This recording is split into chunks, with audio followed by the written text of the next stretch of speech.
need to be sitting around waiting for divine intercession, though no disrespect to the Almighty, but there is an old saying that the Lord helps him who helps himself. Absolutely. Harold, I personally... What I tell... Oh, I'm sorry, but what I tell my guests all the time is it's up to we the people, because there ain't no Superman going to come and fix it for us. We have to do guys, it. Believe me, I agree, and I don't believe in sitting around and waiting for somebody else to carry your load, and so I'm 100% on that with you all the way, guys. However, we're overwhelmed. Right now the dam's about to burst, and there's nothing holding it back. We're in a situation now where they got us right where they want us, and they know that. We are outnumbered, we're outflanked, we are not prepared. But nonetheless, we're going to be overwhelmed. The whole world is going to gang up on us, and that's why they built up Red China. And it's going to be, unfortunately, a very dark day, but there's going to be the light at the end of the tunnel, because we're not going to be allowed to be distinguished, or extinguished rather. But there will be at the very end this divine help to restore us, to revive us at the very end, and that's the good news. Okay, guys. Well, I appreciate it. I just wanted to give you guys a little encouragement that the way I see it, guys, this is how it's going to end up for us, and the United States is going to prevail, intact, coast to coast. Well, I hope you're right. A lot of people do like to go back to the country's origins, 1776, so forth and so on. The United States Constitution was unquestionably a noble document and all that sort of stuff, but what people have to bear in mind is that at the time the Founding Fathers created the Constitution, we were 13 small colonies on the eastern seaboard. The population was like about 98% white Anglo-Saxon Protestant, and I think some of the Founding Fathers probably would have had a little bit of difficulty envisioning what was going to come in the next 200, 250 years. For example, slaves were referred to in the Constitution as 3/5 of a man for census purposes, and I don't think it was ever specified in these founding documents that this country was for white people only, because the Founding Fathers just figured that none of their descendants would ever be stupid enough to think otherwise. It was just kind of a given, and so I have a great respect for George Washington, Thomas Jefferson, Benjamin Franklin, all these people who actually founded our country. But again, and this is something a lot of right-wingers I think have a problem accepting, the fact is it's no longer 1776, it's 2012. We are in an entire new world here, and we have to base decisions which involve our racial future on what our current reality is. Yeah, right, exactly. Yeah. We have to really assess what the current reality is. And we've got another caller holding. Let's welcome Greg from California. Greg, good morning and welcome to the show, sir. Yeah, good morning, Mike and Harold. Good morning, sir. I have a great interest in your subject matter.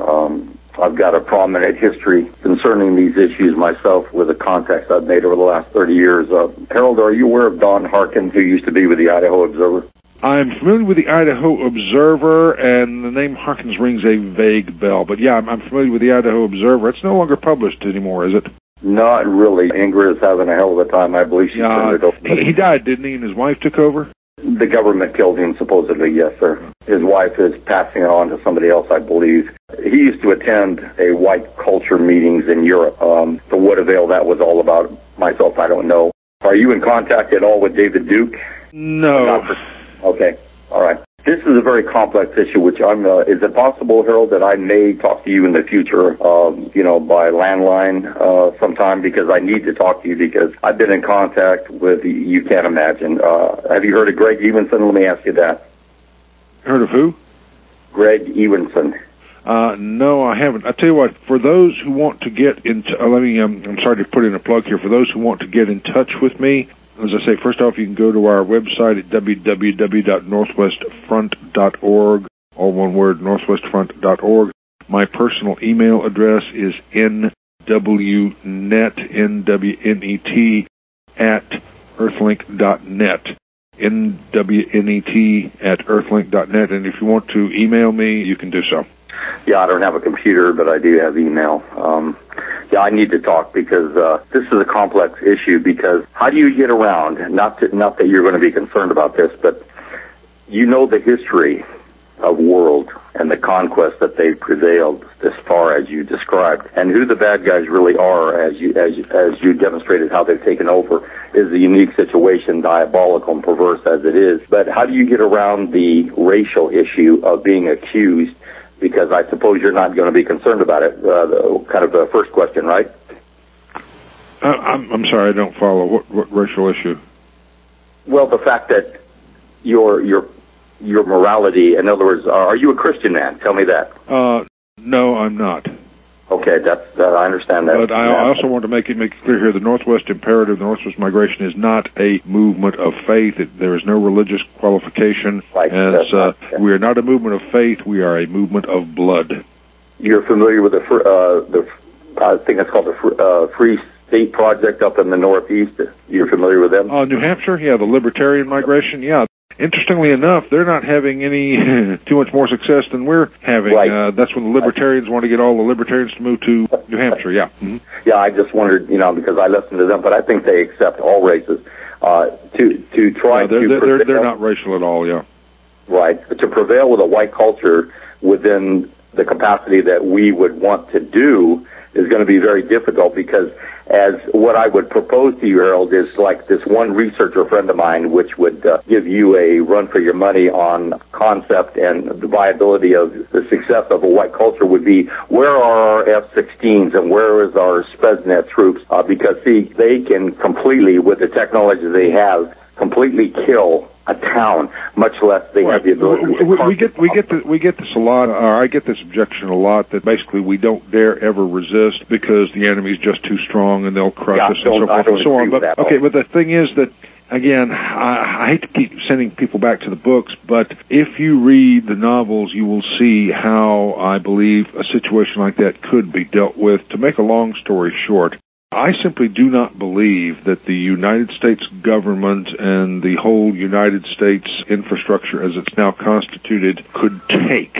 what I saw happening in Ireland when I was there in 1980s. Basically, the Irish are a lot tougher about this than Americans were, and I don't believe that the United States of America could withstand a sustained 30-year insurrection of the type that occurred in Northern Ireland, put it that way.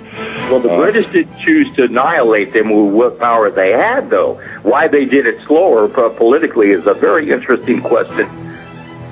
I'm sorry. Did we get cut off there? No, he's still there. Are you still on there, Greg?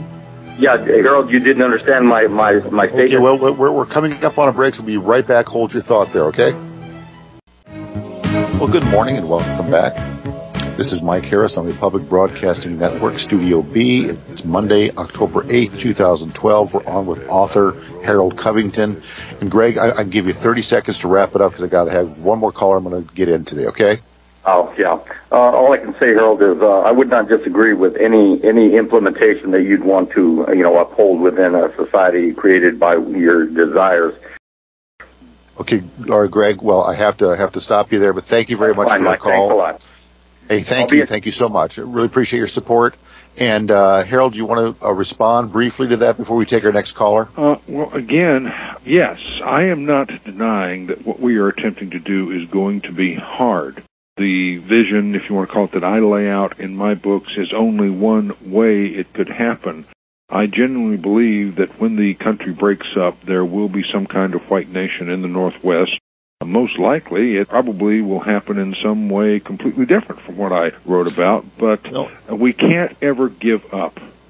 Well, that's a good point, and no plan ever survives contact in battle. Mm-hmm. And let's go ahead and welcome Jim. Jim, welcome to the show, and sorry to keep you holding so long. Look, I just one quick comment, one or two quick comments. I just think, with all due respect, Harold, I think you're a very, very dangerous man, and one does one's best. Yeah, I know. What you're proposing to me is you're gonna tuck your tail and run and hide from our problems. And I'm reading a quote from you here from some years ago where you say, "America must end." And one of your podcast listeners said, "Your best podcast ever, Harold. The Jew Republic is dead. Long live the coming Aryan Republic." And that's exactly what you're doing to me, is you're spewing more of a Hitler light, L-I-T-E type thing. My view is, and with all due respect, is that we get our nation back by honoring our Constitution. Okay. And if all you want to have is white people in your group, then so you're going to allow the Bushes up there and the Cheneys and the Rumsfeld and those crowds? White people. Look, Okay, That's what how? you're saying, sir, is all white people. Okay, yeah, White exactly. Oh, yes, definitely. Because white people were the people who created the country in the first place. But you say we need to get our... they were not. No, you say you need to... Jim, give the guest a chance to respond. Now, you say we need to get our country back by honoring the Constitution. Okay, fine. If that were possible, I think we would have accomplished it in the past 50 or 60 years, because that's what most sincere right-wingers have been trying to do. They've been trying to use the system, use the ballot box, and use the Constitution. And I can't recall how many pieces of literature and books and whatnot I have read down through the decades saying we must restore our Constitution. But the trouble is that we are ruled by people who have no intention of allowing us to do any such a thing. You know, someone once wrote that the purpose of democracy is to prevent change. And that's what we've got in this country. So if there was some way to bring it all back, I'd be all for it. We're out of time. All right, so here you're going to tuck your tail and run off. I have to cut everybody off. We're out of time. There's no shortage of controversy.